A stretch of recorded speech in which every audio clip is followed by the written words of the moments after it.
shocking new details about the Secret Service's failure to protect former President Trump from the gunman on Saturday are emerging. CBS reports that a local law enforcement officer with direct knowledge of the incident said 3 snipers were stationed inside the building the shooter used in his attack.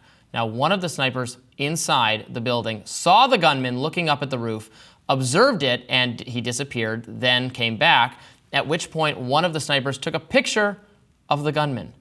By the time other officers came for backup, the gunman was already on top of the building, according to CBS.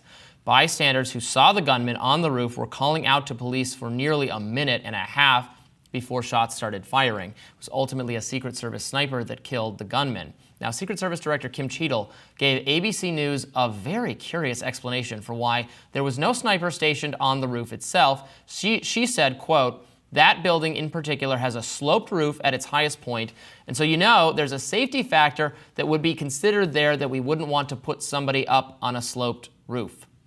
Huh? Now, the FBI is continuing its investigation and has searched through the gunman's phone, conducted over 100 interviews, and searched through his home and vehicle where 2 explosive devices were found. On the day of the shooting, Crooks told his father he wanted to go to a shooting range and asked to borrow his father's AR-15 rifle, according to ABC News. The father said it wasn't an unusual ask. Homeland Security Secretary Alejandro Mayorkas was asked whether he believed this was a failure by Secret Service. Take a listen. Do you agree that it was a failure? You said this cannot happen, but first and foremost, before you make sure you make the changes, you have to acknowledge what a failure this was. Kate, when I say that something like this cannot happen, we are speaking of a failure. We are going to analyze through an independent review how that occurred, why it occurred, and make recommendations and findings to make sure it doesn't happen again. Now, President Biden has ordered an independent review of security at the rally. And in good news for RFK Jr., President Biden also directed Mayorkas to give RFK Jr. Secret Service protection. Plus, congressional committees, including the House Committee on Oversight and Accountability and the Senate Homeland Security and Government Affairs Committee, announced investigations into the security failures that led to the assassination attempt. The first hearing about the shooting is scheduled for Monday, July 22nd, with the director of U.S. Secret Service, Kimberly Cheadle, who we also quoted in that interview. She also said in that same interview with ABC that they sought assistance from local counterparts for that outer perimeter where the building was.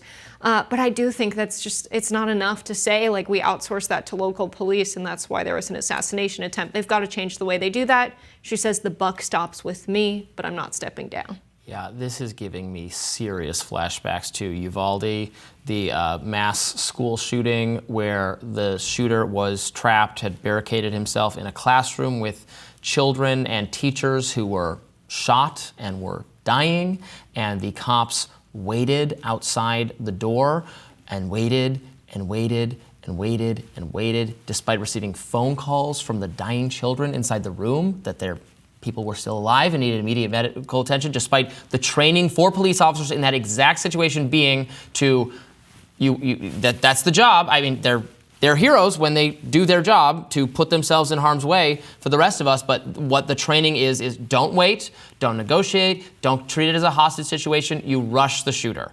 That is the lesson since Columbine. When it happened with Columbine, police didn't know how to handle that sort of thing. But in every subsequent case, you're supposed to engage the shooter, not wait for backup, not formulate some plan, engage the shooter. And horrific misbehavior transpired there. In this case, obviously it is still early and we are still investigating and we're still trying to understand what went wrong. But the idea that you wouldn't put a sniper on the roof where the shooter actually ended up using, because the roof was sloped. I mean, it wasn't so sloped you couldn't get up there. The shooter was up there and was able to get a shot off and wound Nick Donald Trump. So it couldn't be that precarious a position or that dangerous a position because the guy was up there and was able to do what he had come to do, failing, thank goodness, by a matter of inches. So that is, and then the snipers were in the building. In the building? They got to be on top of the building. It was an obvious, like, if you look, I am no expert on security procedures or details. I'm sure you probably aren't either, Jessica. And I think anyone looking at a map of that area would go, that roof looks a little like the right vantage point for a would-be assassin, and you would think that they would have had the foresight to do something about that. So she has offered, this Kimberly Cheadle person has not given us any reason to be reassured that the actions of the police were good here. So I'm very, there are a lot of questions for her still to answer, but this is shaping up to look like an absolute cluster F.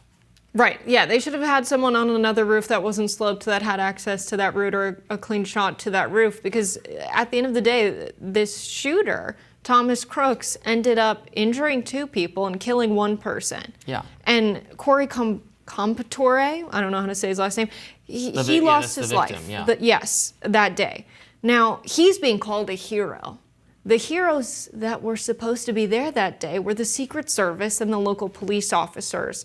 That's how you earn the title of hero when you agree to do the job, where you unfortunately do have to lay your life on the line. There are circumstances where you might feel an immediate threat because your target that you need to neutralize has an AR-15, but you can't earn the title of hero without the heroism. You have to do something in a situation like that.